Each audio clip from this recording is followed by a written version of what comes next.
Hey beautiful souls, welcome back to the Healing Empath. If you are new here, this is a safe space for emotional awareness, healing, and truth, even when the truth is uncomfortable. And today we are going to talk about something a lot of us unhealed, unhealthy empaths don't want to hear. Okay? And that is, one of the things is us making poor choices. And in those poor choices, two outstanding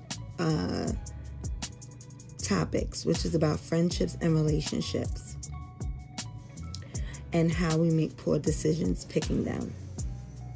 Okay? And before your mind goes to, why does everybody treat me so badly, or why do I have these occurrences with people, or these choices that I make, just pause for a moment, okay? Just pause. And remember that in that pause, we're not blaming ourselves, okay? It's about us taking accountability, because healing doesn't start with beating ourselves up over things that, that we're not sure of or we don't understand fully, right? But healing starts with asking yourself why. And if you can ask yourself why, that means that you're ready for accountability. That's the stages. One of the stages is being able to question yourself, your actions, your motives, and your decisions. But before we get into today's topic, which is going to be called From Victim to Victor, I want to please let you know that you need to hit that subscribe button. If you have not hit the subscribe button, please do. Thank you very much in advance. And also you can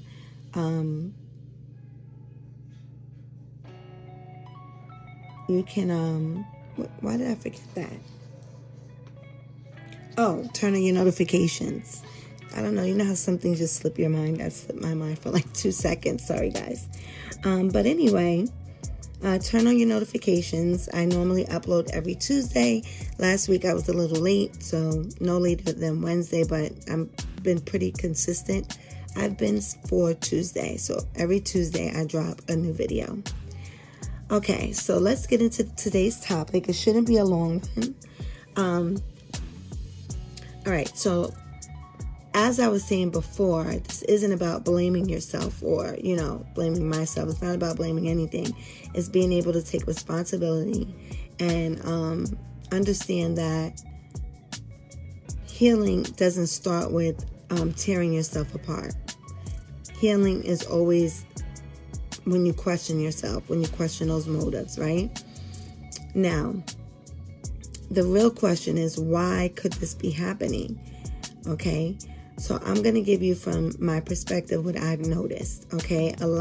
What I've noticed is a lot of unhealed or unhealthy empaths believe that they're just being too nice. So we might say, I'm just too nice, or people always like to take advantage of me or think they could take advantage of me, or I attract narcissists, right? Or sociopaths, whatever. Or everyone ends up hurting me, okay?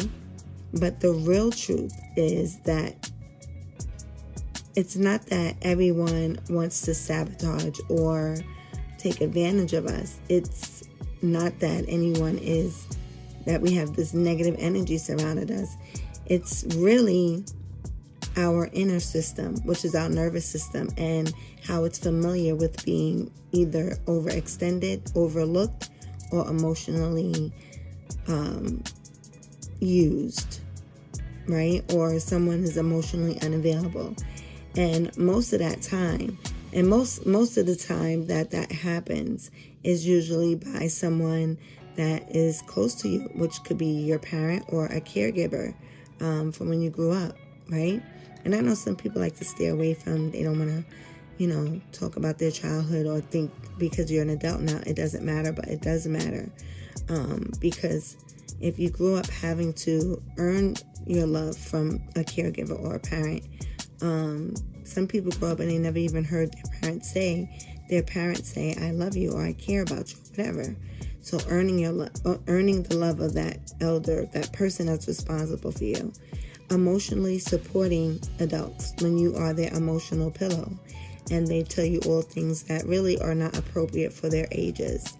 And then at times you may feel like you have to walk on these eggshells, right? You feel very timid, or you may suppress your need for things because you don't want to cause upheaval, or you have to end up over-explaining yourself for situations. So, which caused us to learn how to love, or learned that a part of love is self-abandonment, which is selfless. Like, you are abandoning what you feel is right for you, and because you feel like you're so loyal or something to this individual, right, that you end up abandoning what you want out of the equation.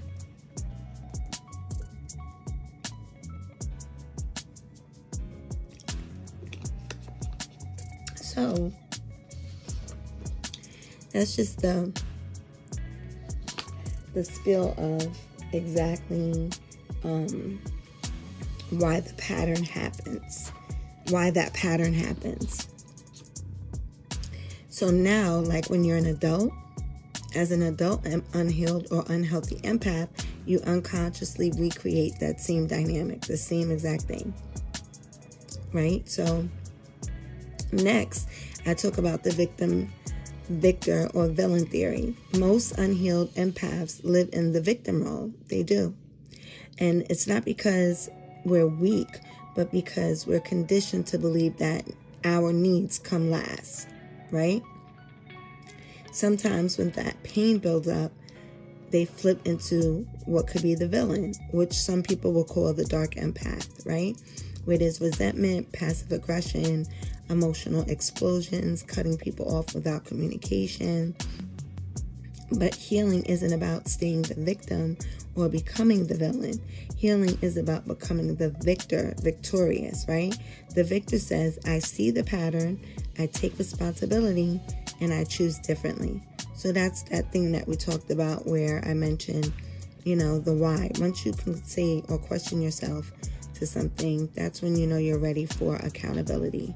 That's when you're ready to see those patterns and then take responsibility for the part you played in. And it's not going to be overnight, because healing is it's just indefinite if you have went through so much, at a certain point in your life. So there's no time span for healing and growing and learning and taking accountability for your own actions. Okay. So next, we're going to talk about the raw examples of poor choices unhealed empaths make. All right, so this might sting just a little bit, a tiny bit, but awareness is definitely our power. If we're not aware, we're not sure, then that leads to confusion, and then that's even a whole mess, okay? So in friendships, poor choices happen by staying in friendships with people who only call when they need your, the emotional labor, the emotional labor from you, the support, that ear and that shoulder that you allow people to lean and listen to, right? The next one is ignoring disrespect because they're going through a lot. So some people can tend to lash out on you when they're going through something, but they don't expect you to react because it's like, well, I'm going through a lot, but really it was just disrespectful, and you don't do that to anybody, right? Next, overgiving time, money, or energy without reciprocity. So no reciprocity, not that you should be counting every single moment, but it does matter if things are reciprocal, because that's balance. Balance is very important in sustaining a relationship, right? So over time, overgiving time, money, or energy needs to be reciprocal. All right, next is being the therapist friend but never being checked on. That happens a lot. That causes a lot of drainage, where you get a lot of people that want to communicate with you and they want to spill all their energies or feelings that they feel. But when it's your turn to do that, no one's really there. They're either busy or something of that nature. The next thing is tolerating gossip, jealousy, or subtle competition. Okay, so tolerating those things in friendships is a big red flag. That's a big no. I have a list of things for the romantic relationship sector, but they're a little bit longer, I believe. Yeah, a little bit longer. Okay, so the first one is choosing emotionally unavailable partners in romantic relationships. This is a big red flag. It's not always noticeable right away, but it's usually noticeable within 3 to 6 months. You should notice someone is emotionally unavailable, and that's the latest, you know. The next one is trying to heal or fix someone who doesn't want to change. That's another one. Trying to heal someone during they don't want to change, they don't want to heal. It's impossible because the other person needs to be a part of the process in order for anything to work. Next is confusing intensity with intimacy. Being intense and having that warmth feeling, that is just, that's chemistry, maybe intensity, you know, but that's not intimacy. Intimacy is very consistent. Intensity can go up and down, right? Staying after repeated boundary violations. So when someone repeatedly crosses the boundaries that you set and they don't have any regard for your own boundaries, that's a red flag. Accepting inconsistency because of potential. So we got that potential word again. And that's part of an empath's storyline. Always looking past towards people, potential, and also good in some areas, but not romantic. This is the least one that you want to do. Usually you end up getting burnt behind doing this. The next one is all of this leads to people pleasing, which leads to overextending, which leads to self-abandonment. And then self-abandonment is the root wound. It's the very root of the wound, so it needs to be healed.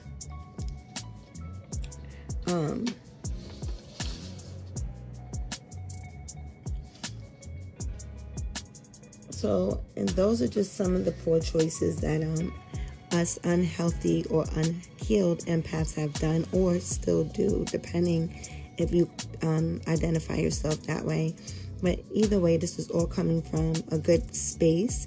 It's good to understand and have clarity and just be raw with the way you view things, or at least be open-minded to a different perspective, right? Because when it comes to healing, you don't heal by blaming the outer world, anything out of you don't blame.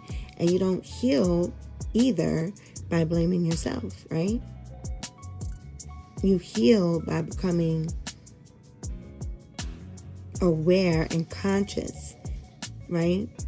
And just choosing differently, taking accountability, asking those questions. So, if you're ready to move from being the victim of things to being the victorious one, you know, write down some of those things, drop some in the comments if you feel inclined to. And let me know your thoughts about this. This is interesting to me. And I'm definitely going to use these tips. And I want you to take what you need to take and leave what you don't need to have. And you guys have a wonderful day or night whenever you reach this video. And I will catch you next time, my beautiful souls. Ciao.